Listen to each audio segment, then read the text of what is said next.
evening, ladies and gentlemen. Welcome and thank you for coming. Let's start with a little prayer. In the name of the Father, and of the Son, and of the Holy Spirit. Amen. Direct, O Lord, we beseech Thee, all our actions by Your holy inspirations. Carry them forward by Your gracious assistance, that our every prayer and work may begin in You, and through You be happily completed. We ask this through Christ our Lord. Amen. Hail Mary, full of grace, the Lord is with Thee. Blessed art Thou among women, and blessed is the fruit of Thy womb, Jesus. Holy Mary, Mother of God, pray for us sinners, now and at the hour of our death. Amen. In the name of the Father, and of the Son, and of the Holy Spirit. Amen. Amen. It does my heart very good to see all of you. Thank you for being here. I first got to know Chris O'Leary as a tweeter. They're a little younger, they know what that means. It was in 2018. We Catholics had learned something stunning about dishonesty in our church that year, and Catholic journalists were not pressing the difficult questions. I was looking for someone who had a point of view on the whole thing that seemed to me to be thoroughly honest, and Chris O'Leary is that man. He was ready to confront the systematic dishonesty with a dose of reality and with, as he puts it, no enabling. He's had the courage to present his story to the world in the form of audio recordings available over the internet. Who knows what that's called? That's called a podcast. There we go. They're not as bad as you thought. He draws you right in to the pain and confusion of his experience, but without an agenda, without an axe to grind, without bluster, just the pain and confusion. He explains what it's like, calmly explains what it's like to have suffered the trauma that he has suffered, and how the church has basically left him bleeding by the side of the road. In spite of that, to me, it seems clear that Chris loves the church as much as anybody I know, because he loves her enough to call this messed up situation exactly what it is. And that's true love. In my eyes, he is a celebrity and a hero. And he has blessed us by coming from St. Louis all the way here to Roanoke to speak with us. I present Mr. Chris O'Leary.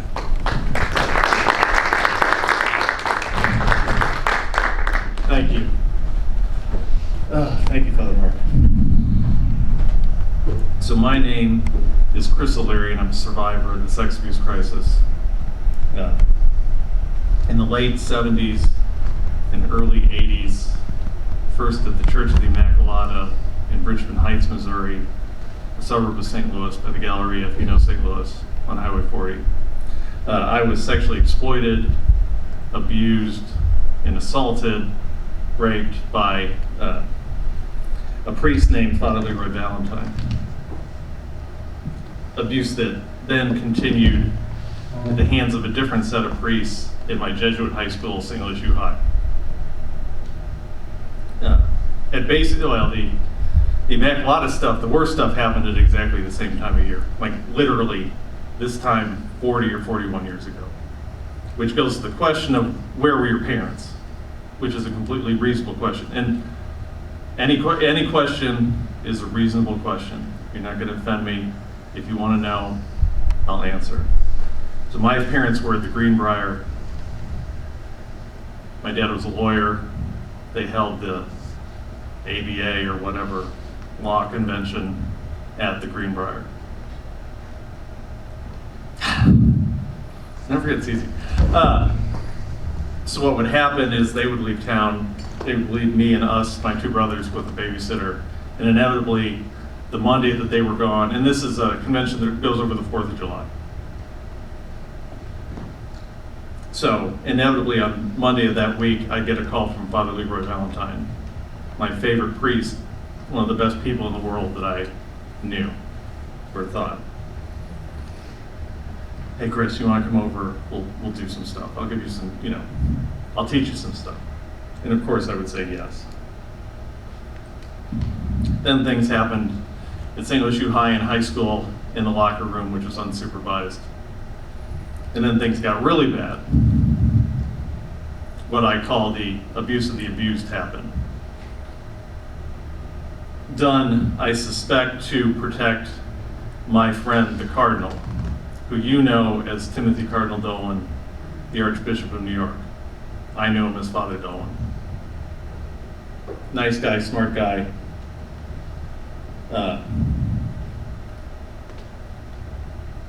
Waddled a little bit when he walked, but he was a nice guy. I remember him, I have fond memories, well, I used to have fond memories of him, teaching us Mark 8, 22 through 26, Jesus heals the blind man at Bethsaida when he has to do it in 2 goes. You're Catholic, so I can say because Jesus made a mistake between the first and the second go. Protestants don't like that interpretation of that. I was given that interpretation by Father Dolan. He said, Jesus made a mistake, everybody makes mistakes. You can make mistakes, Jesus made mistakes. That made sense to me. It seems kind of how the story goes. But Jesus, he spits, he puts on the hand, the fingers in the mud on the eyes. The guy can only see sticks the first time. The reason I remember that is Cardinal Dolan chose me to play the role of Jesus. If you're Catholic, you know that's a big deal. And this was Father Dolan, who was a big deal. So, let me talk about Father Mark, who I noticed pretty quickly when he followed me. I reached out, and the reason I'm here, the reason I offered, you've got the church militant stuff, and his conversation with Michael Boris just kind of crushed me. Because as far as I know, Father Mark's the only guy, the only priest in the entire United States, if not the world, who will literally talk to survivors, much less advocate for survivors, stand up for survivors, resist the enabling, those kinds of things. So, as I've got this picture, and I'll go into the details a little bit. This picture was taken at the Mass of Reparation in 2018, September 7th, 2018, in St. Louis, on the steps of the Cathedral Basilica, where I was completely ignored by the assembled priesthood of the Archdiocese of St. Louis. So, Father Mark's engagement and advocacy stands in a sharp contrast to what I endured. And I'll go into the Mass of Reparation in a little bit. But the biggest thing about Father Mark is that he's one of the only people that I know who, like me, is refusing to enable. And that includes the Pope. There's way too much enabling going on within the Catholic Church. Lay Catholic advocates, the lay press especially, everybody's advocating, nobody's pressing, nobody's pressuring. And that includes the Pope. And that includes Vos Estis Lux Mundi, which is the law the Pope passed a little over 2 years ago, which Article 5 of Vos Estis Lux Mundi is basically a survivor's Bill of Rights, supposedly. The Archdiocese of St. Louis is doing nothing to honor Vos Estis Lux Mundi, despite Vos Estis and everything. I don't know what they think. I guess they think you're chumps or something. But that's very difficult and makes it very hard for survivors. And I appreciate Father Mark because he's calling BS on them, as he should, as everybody should. Vos Estis Lux Mundi is a sham, it's a fraud, it's a PR exercise, it's designed to placate the Catholic Church, the Catholic faithful, without actually helping survivors. That's the cold hard truth. I've written 10 letters to the Pope, sent through the Vatican, sent through the Apostolic Nuncio, who some of you know. I don't know, does this group, any of that group were at your confrontation in? A couple, yeah, Couple. and there's some letter writers. You know what the Apostolic Nuncio is like. He's not a great guy. So I've sent 10 letters to the Vatican, never heard anything in reply. Nothing's ever been done. Cardinal Sean O'Malley, the Archbishop of Boston, who's got a legit chance of being the first American Pope, sent me a flowery letter 2 years ago. Oh, your survivors are so important, your plight is so important. I'm going to take some of the letters you sent me and I'm going to place them on the desk of the Pope when I'm in Rome in September 2019. That was September 2019. I've heard nothing since. From Cardinal Sean O'Malley, who seems like such a nice guy, but he, says, here's the reality. No enabling. No enabling. No enabling. Here's the reality. So one of the elements of my story that's really difficult is that, so Father Leroy Valentine came to Immaculata. This would be August of 1977. Within like a week, Mrs. Glarner, who ran the after-school program for the kids again, it can get picked up till 5 or 6. Mrs. Glarner went to Sister Helen, our principal, and said, there is something wrong with this Valentine guy. This guy is not right. This priest they sent us is not right. He doesn't interact with the kids right. He dresses inappropriately, short shorts with a bulge, that whole thing. Like the short shorts that girls wear now, except put them on a man. It was the 70s, but still. So Sister Helen went to Monsignor Flavin, our pastor, and relayed to him what Mrs. Glarner had told Sister Helen. And Monsignor Flavin said, okay, where did this happen? Because if it happens in the school, that's your responsibility. Anything that happens outside of the school building is none of your concern. That's my responsibility. I'll handle it. Where'd this happen? It happened in the gym. That's my responsibility, not your responsibility, Sister Helen. Forget it. I'll deal with it. Go away. Sister Helen forgot it. Valentine could have gotten within a week. And instead, Monsignor Flavin just enabled him, protected him. Other guys were abused. Other things happened. I was abused. It was a bad situation.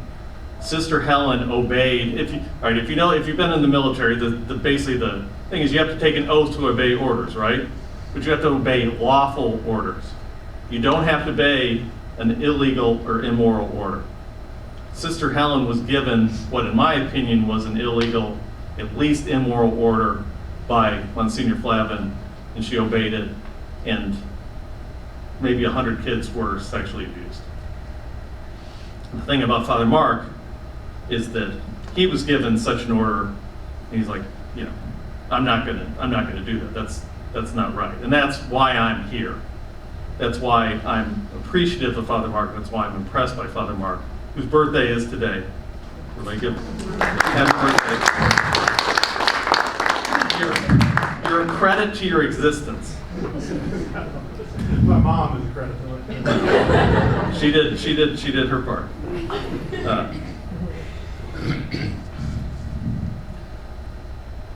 So unlike Sister Helen, Father Mark has been given illegal, immoral orders and refuses to follow them.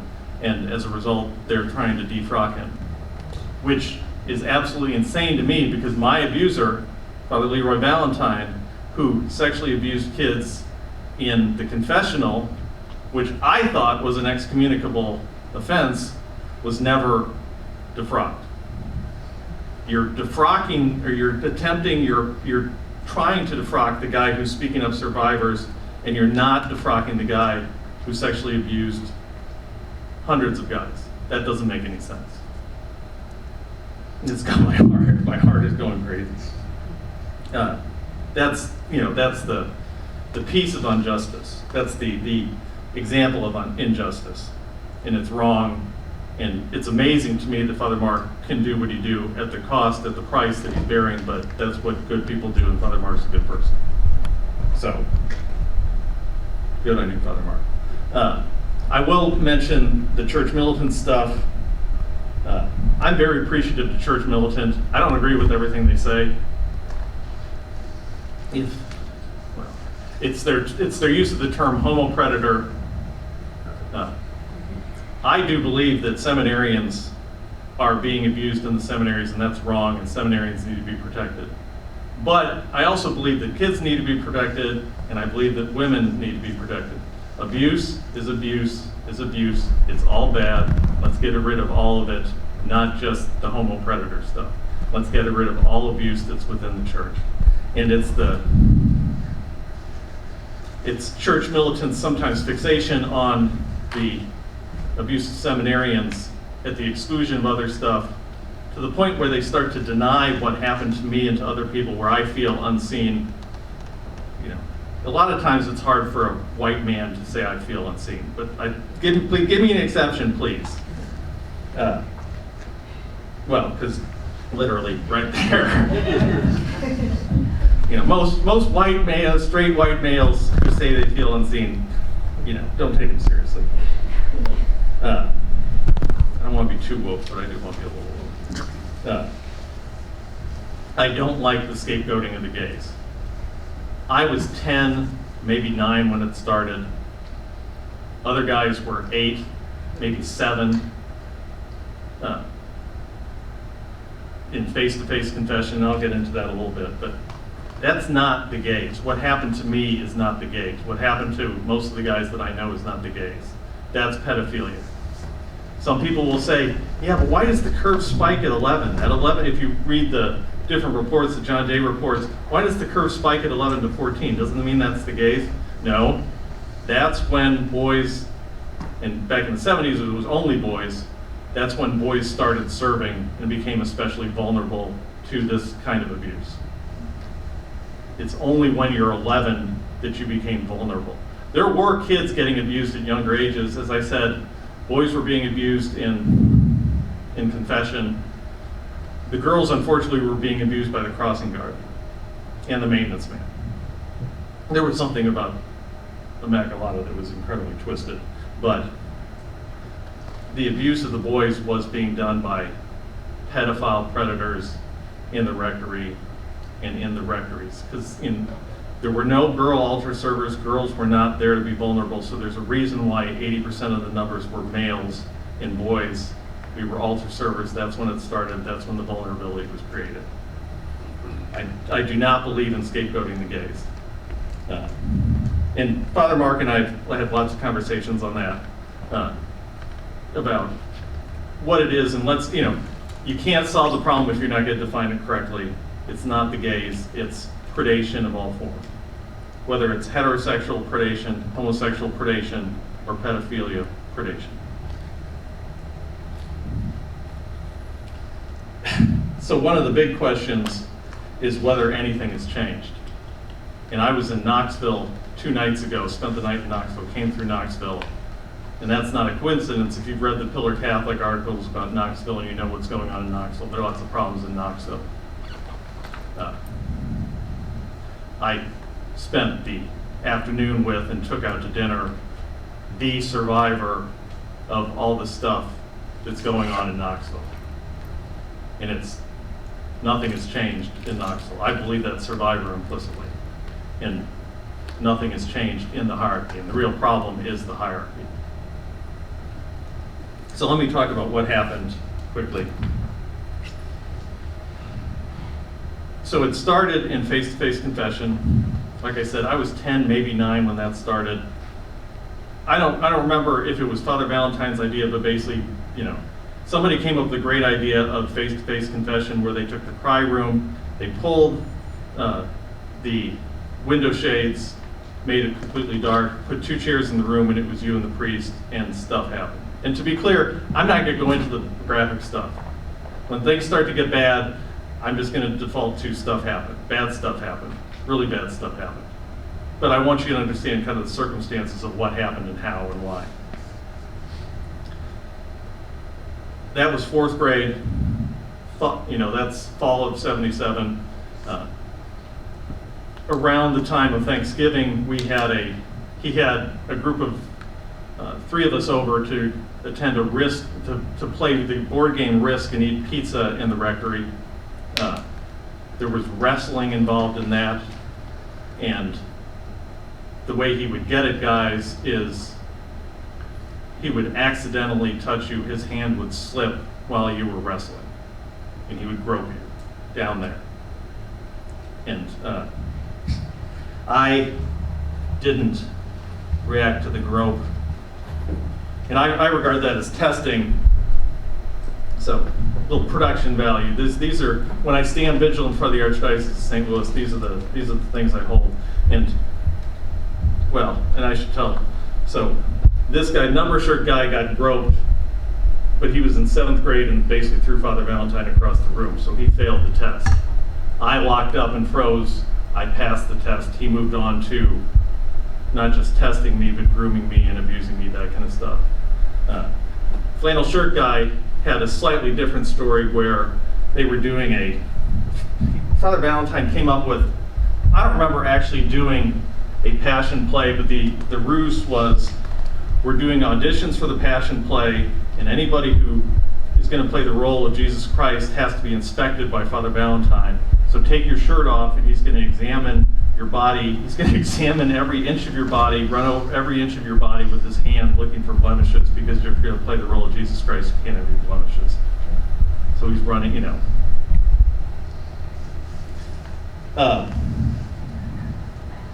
I also have a memory during the Risk and Pizza party of basically kind of the next stage. If you pass the test of wrestling, he would take you up to the TV room and you would watch TV together. This is one of those old cabinet TVs, and you're sitting and then lying together on the sofa. So, I also remember, and I've had another survivor tell me about memories of haircuts, being up in Valentine's room. I don't remember what the ruse was, but I was in Valentine's room, sitting on his bed with him, and this is where things get really bad. This is where Dolan gets involved. So, Father Dolan, now Cardinal Dolan, lived in the same rectory with Father Valentine for 2 years, from 77 to 79. Valentine really didn't try to hide any of this stuff from Cardinal Dolan and from Monsignor Flavin. My sense is that eventually they just got out of the way. When they knew stuff was happening, they would just go to their rooms. But they were around and they were seeing stuff, and one of the reasons I didn't react to what Valentine was doing to me when I was sitting on his bed with him is Cardinal Dolan saw stuff and he didn't react to it. And if you're a kid and you see an adult not react to something, this is the basic parenting 101. If your kid gets a bobo and you don't react to it, the kid's like, oh, this is just a bobo, this is no big deal. If you freak out, the kid's gonna freak out. I took Father Dolan's face as an indication that this was a no big deal. I'm not the only person to have that experience. And I actually know of I've been told of an active bishop, a member of the USCCB, who did the same thing in other parishes. I don't know of any primary abuse by Dolan, but Dolan was around and turned a blind eye to stuff. We then get into special training, which is, the 9 o'clock Old People's Mass in the middle of summer. He would have one of you come up. I'm not quite in the Old People's Mass thing, but I'm approaching Old People's Mass age.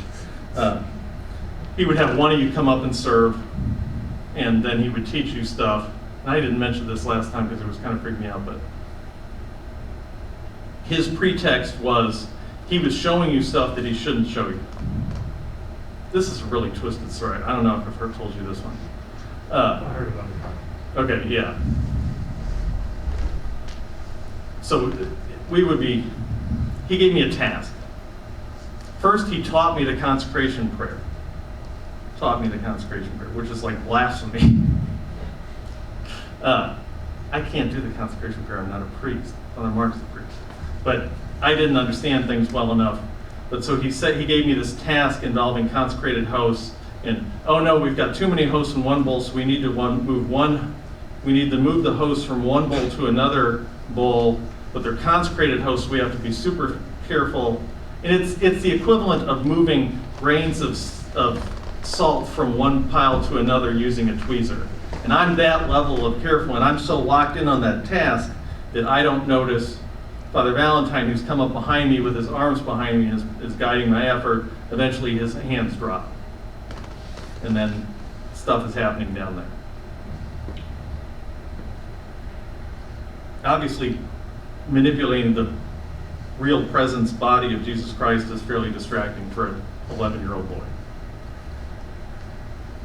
I don't have that many memories of that day. It may be the same day, but I've always had this memory of bailing out of directory. The memory starts with my hand on the screen, the outer screen door. I open the screen door, turn the corner, and I'm in a tunnel. And they call it tunnel vision because it looks like you're in a tunnel. I'm in a tunnel, and I'm running down that tunnel to the far corner of the church, except I'm not running, I'm floating. And one of the reasons I believe me is because 30 years later in therapy, I went back to that spot and saw that at the point where my eye level kind of rises up, there's a landscape light in the ground. So obviously, I made a beeline, hurdled that landscape light, and then ran to the back of the church and followed that around, ran west on Clayton Road, that kind of thing. That's one of the reasons I believe me, is because I've always had that memory, but I didn't know what it meant. I remembered 95% of what happened. I just didn't understand it. I was an 11-year-old boy, a 12-year-old boy. I was kind of nerdy, late to girls and all that kind of stuff.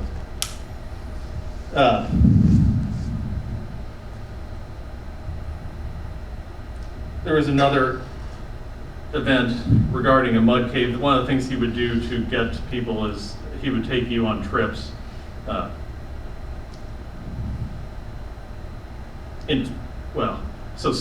should mention Spotlight quickly. A lot of people have the impression that the movie Spotlight marked the end of things. For me, Spotlight just marked the resumption of things, the beginning of things, kind of the beginning of my getting sick. In the article in which I was named, a trip similar to, so my mud cave trip was Father Valentine took, and that's this trip here. This photograph is from the mud cave trip with the flannel shirt guy and the number shirt guy. We went down I-44, did caving, did guy stuff, fun stuff. Then on the ride back home, I took a nap. I wake up, I turn left, look at Father Valentine, and he just completely disgusts me.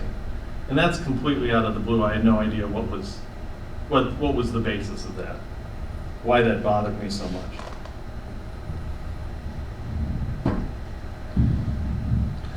One of the difficult things about the Spotlight is that in the article in March 2002, it described a story that was similar to my mud cave trip story, except it was a trip to Père Marquette in Illinois, which is across state line from Missouri into Illinois, which then makes it a federal crime.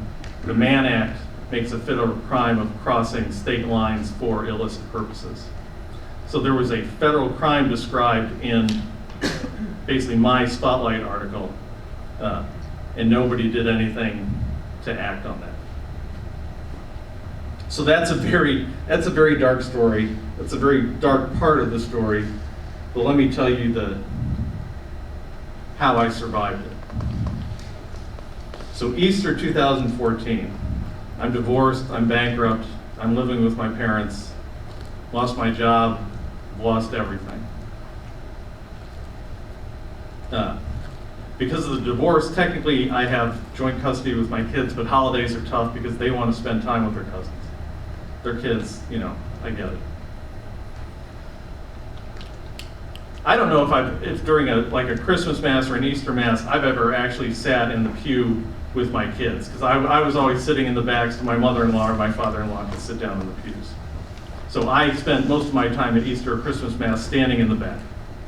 So what I would do for the holidays after the divorce is I would come stand in the back of the church and kind of watch over my kids, trying to catch a glimpse of them and just see how they're doing, which was enough for me.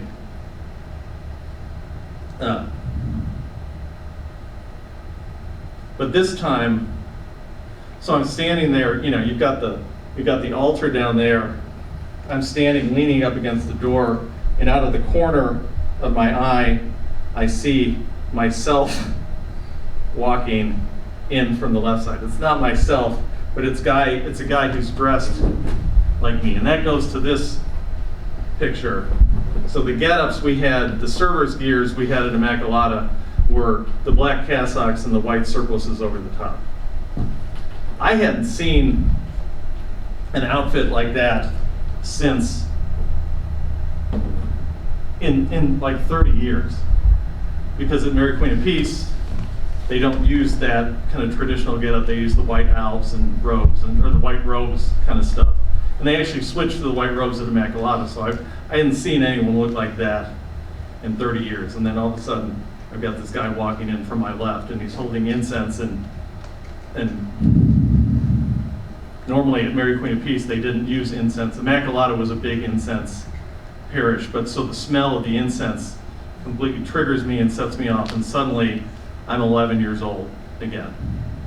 And I'm flipping, I'm rapid cycling between being 45 and 11 years old.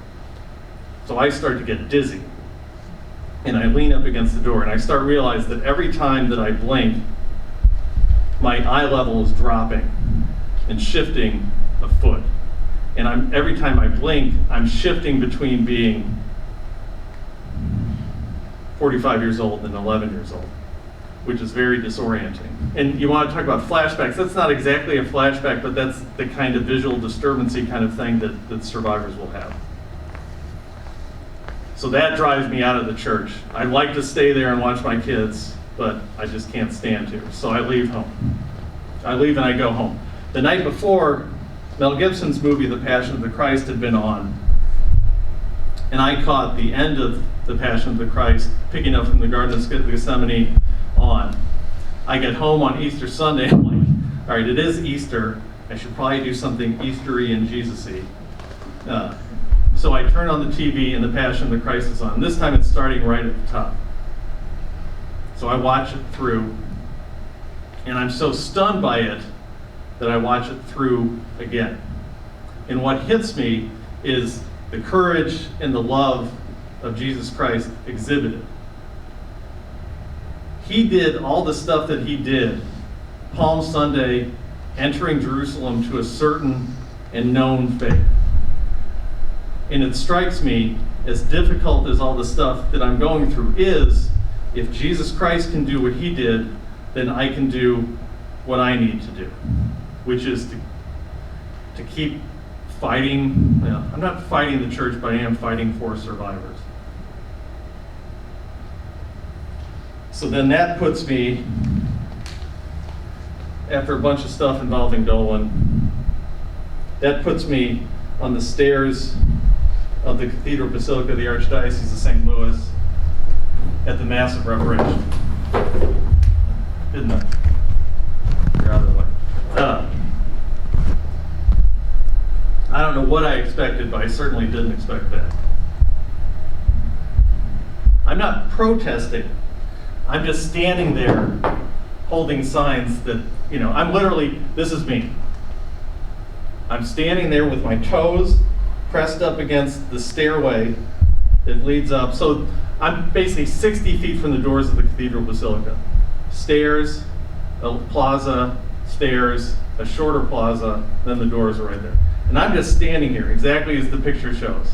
In that case, I was holding these two pictures. Sometimes I'm holding this picture. I've done this like 10 or 15 times now.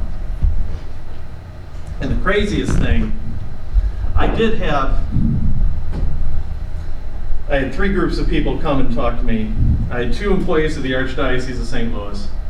I said, we don't, we did say, we don't like what's going on, we don't like how you're being treated, we don't know what to do. I'm like, thank you for saying something.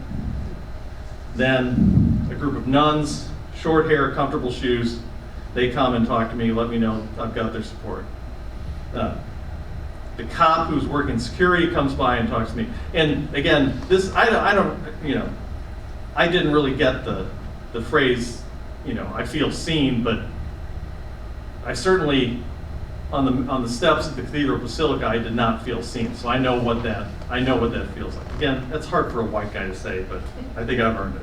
That was quite an experience. But so then I'm standing there holding these two pictures, not saying anything, not protesting, only speaking when I'm spoken to. And basically the entire priesthood of the Archdiocese of St. Louis comes around the corner of the Cathedral Basilica and starts forming up on the plaza in front of me. And I'm just standing there, and I notice that nobody is looking at me, which is the craziest. So as a survivor, some women will understand this. If you can't fight back, all you can do is escape into your head. If you can't escape physically, you escape into your head, which creates problems with dissociation, which creates feelings of not existing. I know exactly what that feels like.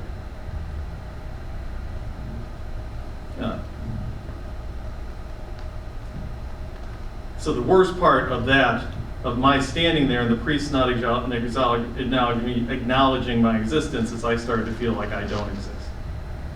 And my body starts to tighten up. Every muscle in my body is starting to lock as my whole, I'm just locking up from the legs on up into my lower back, into my legs, to the point where after this was over, I tried to take a step and I ended up falling down because my whole body was just locked up. And then a priest that I knew, so I'm standing down there, a priest that I know from my parish turns and he decides to do a little survey of what's going on, and I watch his eye level, and his eye level never drops to me. He goes right over, from my perspective, his eye level just goes right here. And I'm like, God, I do not exist. And I was ready to bail. And I'm thinking about bailing, but I'm trying to be strong. If I tried to bail, I would have fallen down. But then the vision of the Passion of the Christ hits me, and I'm reminded that if Jesus Christ can do what he did, entering Jerusalem on Palm Sunday to a known and certain faith, then I can do this. So I spend another probably half an hour or so just standing there, taking it, wearing it, feeling one with Jesus. And to a degree, I feel one with Father Mark. Father Mark is, that was incredibly unpleasant, but it's nothing like being on the cross. But I did feel like I was I was next to the cross with Christ, and I do feel like Father Mark is going through that same thing with me right now.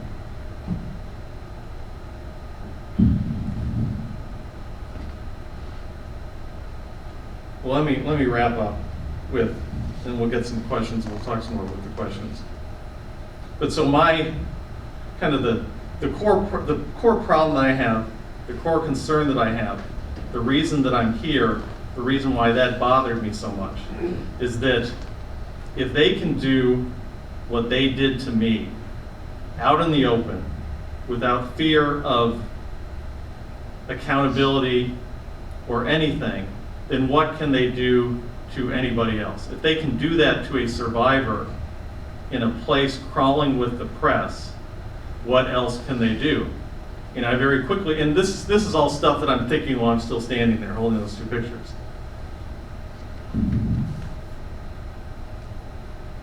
What does that say about children the same age as I am? And a couple thoughts come to me. I refuse to allow what happened to me to happen to anyone else. I'll be damned, I mean that literally, not the swearing sense. I will be damned if I allow what happened to me to happen to anyone else. And if Jesus Christ can do what he did, then I can do this. That's why I'm here. This is no fun for me, but it's completely necessary. It's important, and I appreciate y'all's being here and the time and the efforts of Father Mark and Dale and everybody. So, when I get to some questions.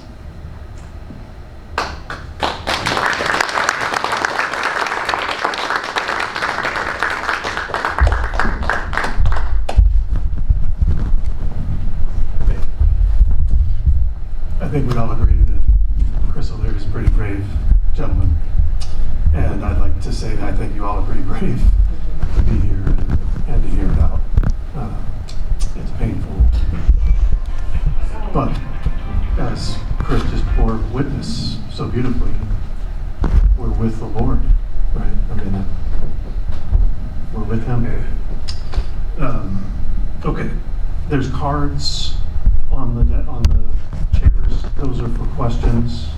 Any question, write it down. We'll collect the cards promptly and proceed to the question period. In the meantime, let's do one other thing also. We're going to pass around a basket. We're trying to rely on goodwill as much as possible for this little speaker series. This is the second. There'll be a total of 5 in 4 different locations throughout the state of Virginia. So we're trying to keep the budget as low as possible, but it's not free. The travel isn't free. So we're going to circulate a little basket if you'd like to try to help in some way to take care of the expenses associated with this speaker series. If you would like to give online, that's also possible. There's a Facebook page called Our Church, Our Problem. There's a web page on the Truth Guardians website that can be reached from the Facebook page, which has an online donation button. And that'll all go to supporting the speaker series. And do we have the credit card machine? Yes. Yeah, and if you want to give my credit card, Dale has a Come see me at the credit end. card machine, and it's on the way out. If you want to do it now, but we want you to write questions too. Yeah, exactly. So I'll circulate and collect questions, and we'll do as many of them as we have time to do before we wrap things up in a few minutes. Well, one thing I'll say while you're writing questions, if you have any doubt about my story and what happened to me in the past, there's what happened at the Mass of Reparation, and there's also what's happening with Father Mark right now. It's all the same thing. The same stuff is happening. Very little has changed. Depressingly little has changed.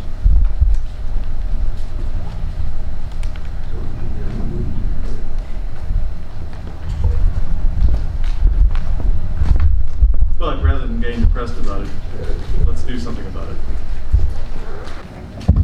Question number 1 is, how, when, if, and how did you tell your parents about what? Well, okay, so the first part is, this is the bad part.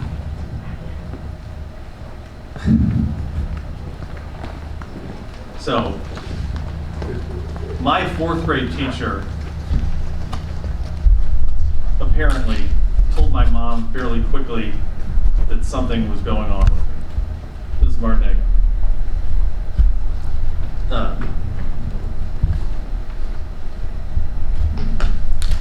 I would assume that this was that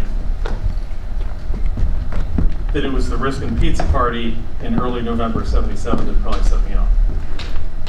And I started acting out or exhibiting stuff or changing or whatever by November of '77, 3 months into Valentine's being there. And unfortunately, my mom came home, told my dad, they talked it over, And I got actually kind of a similar question from a therapist once, which is, well, what did your doctor say? I said, what do you mean, what did my doctor say? What did your doctor say when your parents took you to the doctor? I said, my parents never took me to the doctor. My dad went to the library. My mom's a mom. She was a teacher, a math teacher. My dad was a lawyer, not a psychologist. Nobody were psychologists. Nobody were child psychologists. Nobody knew anything. Plus, it was the 70s. So my dad went to the library, read some books, decided that this wasn't a big deal. But at least because that happened, when I started to figure stuff out in 2011 and 2012, they were like, all right, we always knew something was up. We just didn't know what. Well, so a little bit of the time frame, and this is where Cardinal Dolan comes in and why it's so difficult. So Spotlight happens in January 2002. Early March 2002, an article runs in the New York Times, which I refer to as my Spotlight article. That's the one that named the federal crime. That named my abuser. I called 3 people as a result of the St. Louis Press that came out of that. I called a news station that ran the piece. I called the circuit attorney's office, who never called me back, probably because of the statute of limitations problem. And I called the Archdiocese of St. Louis, and by then, Auxiliary Bishop Dolan called me back. And that was a big deal. I knew Bishop Dolan was a big thing. A month later, he would be in Milwaukee running Milwaukee. So I told Bishop Dolan much of what I remembered, 4 or 5 memories. And he told me immediately, without any hesitation or investigation, I've known Father Leroy Valentine forever. We lived and worked together. We were at the seminary together. We lived and worked together at Immaculata. I know he didn't do any of the things that he's accused of. I know he would never do anything to hurt a child. So I get a hard no from Dolan. This is early March 2002. He did say, we have an independent psychologist who we know knows about this stuff. She turned out to be the assistant coordinator for the Archdiocese. He referred me to her. She told me the same thing. Your memories don't mean anything. You're probably just misinterpreting Father Valentine's intentions. And I've heard that misinterpreting word a lot in terms of like women's experiences and women's abuse experiences. I know that word very well. Women get that word used against it a lot. So this is one of the reasons why things took so long.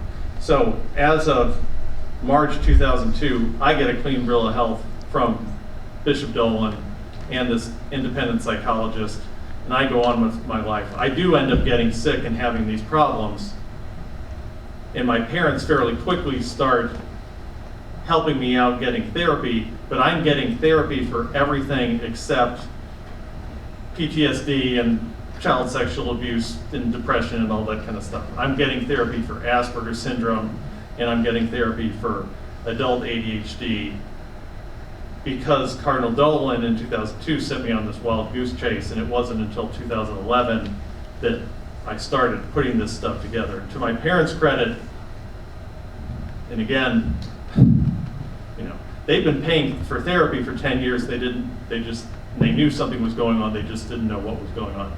And my mom told me a story, I don't remember where I told this last time. So, within 2 months after having seen Cardinal Dolan and being given a hard no by Cardinal Dolan, my now ex-wife, then wife, was sitting on the sofa with my mom, crying, talking about how I had changed. I had become irritable, I was hard to live with, I was just different. This is 2 months after being given a clean bill of health from Cardinal Dolan. But because of all the stuff that had happened in that time, which made it very obvious to my parents that something was going on, they relatively quickly believed me and believed that something was happening. But a lot of it was because of stuff that they had ignored, which is very hard to process. But again, they're just regular people. My mom and I will talk about it. I will try to bring stuff up at the dinner table. My dad won't talk about it. He'll change the subject, but I don't know how he feels about it. But that's kind of where we are. I live with them. I help take care of them. So that's kind of the status of that. Just to be, as probably everyone has read between the lines here, the part of what Chris dealt with over the course of over a decade was trying to understand the things he remembered and come to some kind of clarity about what had actually happened. And that is why the way that then Bishop Dolan and other church officials reacted contributed to the extension of the suffering for as long as it went And on. that's what I call the abuse of the abused. It was bad enough to have been sexually exploited, abused as a child. What Dolan did just piled on top of that, and the worst part is all the kid stuff my body helped hide. My body knew how to hide. All this other stuff was just out in the open, perpetrated by people like Cardinal Dolan. Basically taking advantage of the fact that he had the goodwill of a Catholic towards the institution, and he trusted Bishop Dolan more than he trusted himself as to understanding why he was suffering as much as he was. And it's difficult to think about the 10 years that I blew on that wild goose chase and how things could have been different if I'd gotten help. And I think I mentioned this last time. So here's what actually happened in March 2002. I come forward, another guy comes forward. By the grace of God, I found a document that proves this other guy came forward in early March 2002. A third guy comes forward at the end of March 2002, which prompted Cardinal Dolan, the Archdiocese, to force my abuser to resign. So by end of March 2002, my abuser is out. I never get a call back from Dolan saying, hey Chris, you know how I told you nothing happened and your memories didn't mean anything? Maybe, we just canned Valentine. Nobody called me to contact me. I just went on with my life, which is why the scene of my now ex-wife weeping on the sofa with my infant daughter in her arms and my younger son cowering in the corner is just so difficult because, how different could things have been had I not been sent on this wild goose chase? A couple questions here about networks of survivors. Well, Father Mark and I talked about this a little bit. First, SNAP is pretty good. I haven't gotten a whole lot of help out of SNAP. I did meet David Clossie, who there was some level of scandal about. I met with him in July of 2011. I went to the Archdiocese of St. Louis, so I go to them in 2002, talk to Cardinal Dolan. He tells me nothing happened. I come back to them in May 2011 after going through therapy and after literally exhausting every possible explanation. I finally start talking with my counselor. I finally start telling him about the Father Valentine story. I'm like, you think this means anything? And he's like, keep talking. So in May 2011, I go back to the Archdiocese of St. Louis, and I'm like, are you sure this Valentine stuff doesn't mean anything? Because my counselor is starting to wonder about it. And I'm coming up with more and more stuff. I hadn't come up with the worst stuff, but I'm not an idiot. I was having... So I got a clean bill of health in March 2002. February 2003, my older son makes his first confession. I accompany him to confession. I have a panic attack. February 2005, my older daughter makes her first confession. I accompany her to confession. I have a panic attack. What in the world? And I hadn't been to confession in 25 years. As soon as I got out of Immaculata, that was the last time I ever went to confession. But I'm trying to figure out what's going on. So I end up meeting with David Clossie of SNAP in July 2011. He didn't do any of the hinky stuff that he's accused of. He gave me the names of some lawyers. He said, I wouldn't expect anything out of the Archdiocese of St. Louis. I would just find a lawyer and talk to a lawyer. That's probably your best option. So, I'm not thrilled with SNAP, but I think they are effective to a degree. I haven't tried any of their support stuff. I haven't tried their support groups or the therapy groups. There isn't that much in terms of St. Louis. I'm not thrilled with the idea of group therapy. Maybe that's part of what it is, because most of what SNAP offers is group therapy. Well, and let me make this clear. The Archdiocese of St. Louis, in terms of survivors, does nothing to help survivors.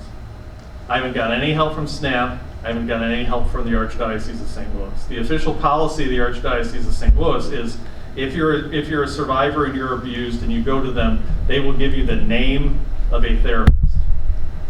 And that's it. They won't pay for anything, despite Vos Estis, despite everything. I haven't pressed them since Vos Estis on that, but they haven't called me back since Vos Estis saying, you know, Chris, we've been a real jerk to you prior to Vos Estis. Now that Vos Estis has passed, let's be nice to you. That hasn't happened.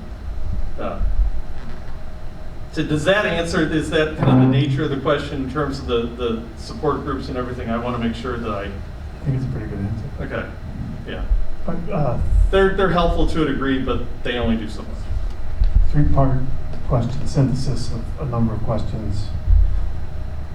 Give me them one at a time. How do we protect our children in the church now? Don't enable. Take personal responsibility for your kids. Understand that the church is not your friend. The hierarchy is where allegations go to die. I had a cousin ask me this. There's a guy in St. Louis, a priest, who was multi-accused and was going to be moved into a very kid-heavy parish.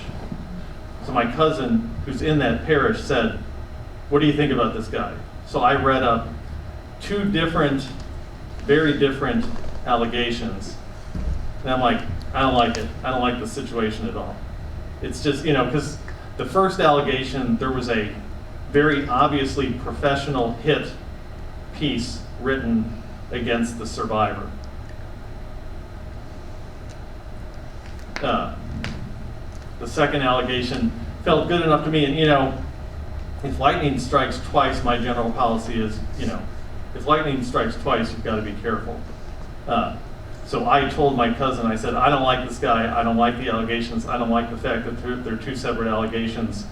You guys need to resist this, you need to fight this, and refuse to accept the transfer, which the Archbishop had a real problem with, but they eventually ended up winning. Now, the second point I did make to her, which she kind of missed, they got the transfer reversed, and they started celebrating. I'm like, all right, but slow down. You may already have a predator in your midst. So what you need to do is you need to go over all your policies and procedures. You need to make sure that your kids are safe as things currently stand. Maybe you dodged a bullet with this guy, but you may still have a predator in your midst. And you, as parents and grandparents and friends and parishioners, need to take personal responsibility for the safety of the children in your parish, because you cannot trust any member of the hierarchy to look out for your kids still. That's the reality of the situation. It's depressing. It's terrible, but that's the reality of things. You have to take personal responsibility, personal accountability for that. There was something that happened related to Bishop Finn that happened in Kansas City, and essentially the lay people had to do all the work. And this is like 2012 or so. The church fought them every step of the way, advocating for this guy, Father Sean Radigan, who was an abuser. And the church fought them every step of the way. The pastor fought them every step of the way. The bishop fought them every step of the way. You have to take personal responsibility for this stuff. You've anticipated the second part of the question. What do you mean by enabling, and how do we avoid it? Do you want to add anything? Well, enabling is, I got that from, if someone is doing something bad and destructive, enabling is making excuses for them. If someone is behaving badly, enabling is not calling them out on that bad behavior. I just found out one of my brothers has a problem with alcohol, and I'm like, I'm not going to enable you, which means, you've got a drinking problem, you're a danger to your kids, you're a problem with your wife. I don't want to drive in the car with you because I never know if you're going to be drinking or not. I'm just laying it out there for him. I refuse to enable him. I'm explaining to him exactly what I'm concerned about and what the risks are and the risks that he posed to his family, to his children. He's putting his family at risk. He's putting his marriage at risk. I'm telling him exactly as it is. And you need to do that to your priest. Your priest needs to understand that you're on to him. Your bishop needs to understand that you're on to him. Bishops especially are surrounded by enablers, people who just kiss ass and tell them how awesome they are. You need to make sure that the priests and the bishops, and okay, if this seems intimidating, if Jesus Christ can do what he did, and that can inspire me, if I can do what I did, then you can do this. This is an uncomfortable conversation. It's very difficult to get confrontational with these guys. These are big deal people, but if Jesus Christ can do what he did, then you can do this, because it's necessary and the price is way too high. You don't want anyone to go through what I went through. Some of the guys are in even worse shape. Well, and getting back to, my parents were relatively good. I know of two guys who, after their abuse incidents, immediately came home and told their moms. One mom, well, they were both told, you're never to speak of this again. One guy, he's a raging, out of control alcoholic and a mess. He can corroborate me on Dolan, but I've stopped going to him because he's just such a disaster. I don't want to set him off anymore. I can't count on him to corroborate for me, which is one of the reasons why Dolan hasn't been exposed, because this guy could bring Dolan down, and I just can't trust him to talk to the press because he's just a mess. The other guy's parents have never seen their grandchildren because he's just cut them out of their life, because when he went to them to tell them what happened, they're like, well, you're never going to speak about this again. Never tell anybody about this. And that's enabling. You need to do the opposite of that. Where is the Lord Jesus leading his church now? Well, it depends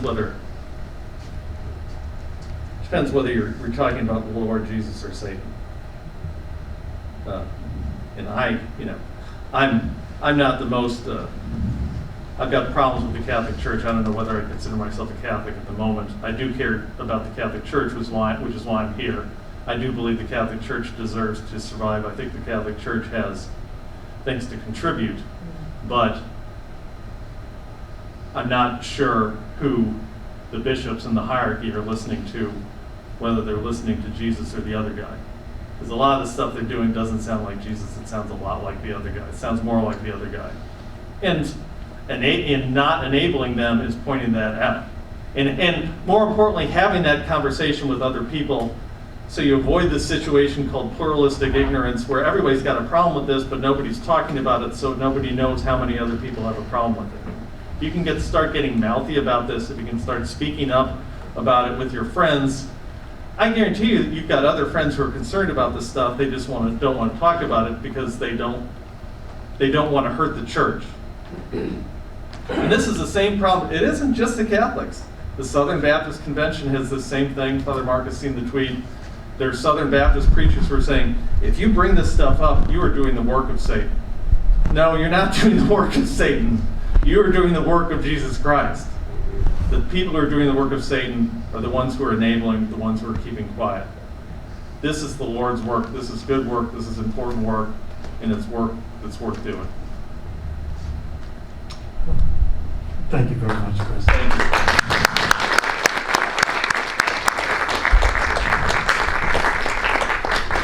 Father, Son, Holy Spirit, amen. Glory be to the Father, and to the Son, and to the Holy Spirit, as it was in the beginning, is now, and ever shall be, world without end. Amen. In the name of the Father, and of the Son, and of the Holy Spirit. We got plenty of snacks and refreshments. Chris and I will be around to talk to. Thank you all very much for coming, and have a safe trip back home. And if you want to see pictures, feel free to come on up and check stuff out. Or ask questions.